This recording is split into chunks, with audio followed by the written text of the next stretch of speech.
Роден е на 15 марта 1932 година в село Претор, Югославия. Тогава още, знаете, Югославия. Тогава минала вече от кралство на Сърбия, Хърватия и словенци. Една дума, той се появява на този свят, не вижда дядо си, но 5 години преди неговото раждане, неговия дядо, който носи същото име, е почивал в болницата в Битоля. Неговия дядо Панди Евтимов не е случайна личност. Познат е в Македонско освободително движение. Той е в класическата гимназия, когато преподава Даме Груев. И точно Даме Груев всъщност си го кръщава като апостол в Македонско освободително движение. Участва в Илинденско-Преображенското въстание. През 1909-10 година е арестуван от турските власти, осъден на 10 годишен затвор и по време на Балканската война е освободен. Нещо повече, по време на Междусъюзническата война и Първата световна война е подофицер в българската армия. След Парижската конференция от 19-та година остава в родното си село Претор. Не само остава, но и кмет. Това обаче продължава до 1927 година. От засада е застрелян, или по-скоро опит за убийство. Той всъщност успява да се освободи, дори застрелва част от нападателите, обаче попада в болница и има вести, има тези, че той всъщност е убит там с по-силна доза морфин. Точно 5 години, или по-скоро 50 години след раждането на дядо си, се ражда и именно бай Панди Евтимов. Неговото детство преминава през сложни перипетии. От 1941 до 1944 година преминава през няколко образователни системи. Той е във второ отделение, 40-та година се учи по сръбската образователна система.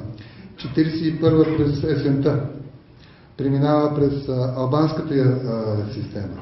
1942 минава през италианската образователна система, а есента на 1943 година вече го посреща български учител, мисля, че се казваше Николов, който много се е очудил на това будно момче, което е написало името си на дъската с латински букви. Бързо се е поправил, разбира се, бай Панди Евтимов. От тук насетне неговия път в науката и изобщо в културата и просветата тръгва нагоре с невиждани върхове и темпове. След Втората световна война завършва Скопския университет, филология, и до тук добре.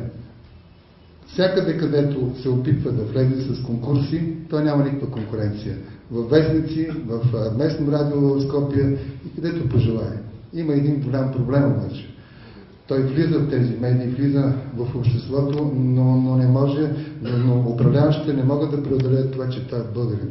Че той пази българското самосъзнание и продължение в годините от 1952 до края на 70-те години той влиза непрекъснато в арести, затвори, мина Плачковица, работи тежки в Одризово.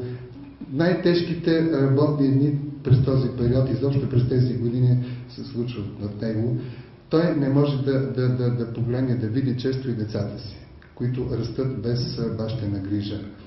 През тези години, всъщност особено второто му арестуване, 9 месеца той е следствен без да получи никаква присъда. Обвинението е, че е българофил, за българофилство. За това обвинение всъщност голяма част в Македония се получавали доживотна присъда, а някои смъртна. И слава Богу, че по това време западната преса е алармирана, че има такъв деец, че има човек, който се бори за българските си чувства и той след година и половина е освободен. През 1985 година той е от първите създатели на новата организация, тя е още в началото полулегална, ВМРО, бъдещата ДПНМ. От тук насетне, след 1990-1991 година, той е в първите редици на промените. Бай Панди е винаги в първите редици на всичко, което се случва в Македония в близките, следващите 2 десетилетия и половина. Микрофона сякаш го обича, винаги той е в центъра на събитието. Няма случай, когато има събитие и не вземе думата. но всички му се радват, защото е един мъдрец. Чест гост е в МАНУ, в Института за национална история и безстрашно разказва за българския характер на населението в Македония.